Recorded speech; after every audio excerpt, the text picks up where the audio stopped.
नागपुर के शांतिनगर इलाके में एक दुकानदार से खुलेआम फिरौती वसूली की सनसनीखेज घटना सामने आई है। आरोपी ने दुकानदार को जान से मारने की धमकी तक दी और जबरन पैसे वसूल लिए।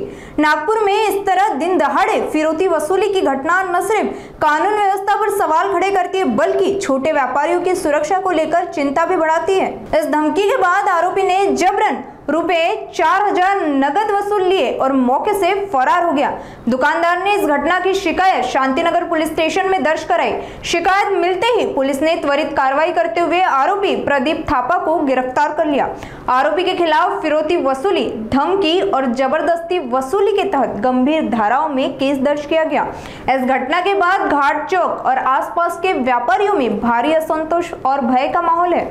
व्यापारियों की मांग है कि ऐसे अपराधियों पर कड़ी कार्रवाई की जाए और पुलिस गश्त बढ़ाई जाए। शांतिनगर पोलीस स्टेशनमध्ये प्रदीप ध्रुवसिंग थापा हा रेकॉर्डवरील गुन्हेगार आहे।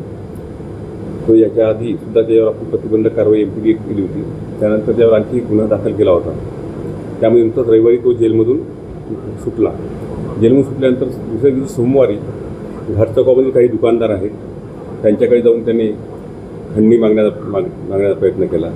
तसेच त्यासोबत त्या परिसरातले इतर फटाका दुकानदार, काही मिठाई दुकानदार आहेत यांच्या ठिकाणी जाऊन त्यांना सुद्धा खंडणीची मागणी करून त्यांच्या दुकानातून सुद्धा मी फटाके, मिठाई घेतली आणि एका दुकानदाराला त्यांनी 20,000 रुपये, दुकान चालवायचं असेल तर मला 20,000 रुपये खंडणी द्यावी लागेल अशा स्वरूपाचा प्रकार त्यांनी केला तिथे। त्या घटनेची माहिती मिळताच तुरंत आपला डीबी स्टाफ त्या ठिकाणी रवाना करून आरोपी ताब्यात घेतला।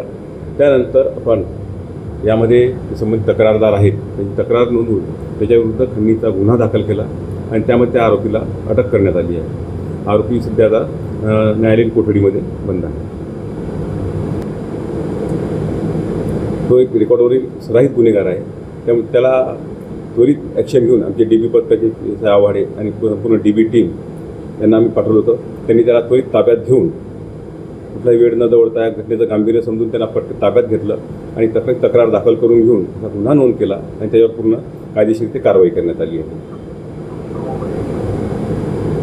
आणि ही सदरची कारवाई आम्ही माननीय पोलीस आयुक्त Shri Ravindra Kumar single sir, police उपायुक्त परिमंडळ 3 तसेच ACP लकडजन डिव्हिजन यांच्या मार्गदर्शनात पूर्ण केलेली आहे।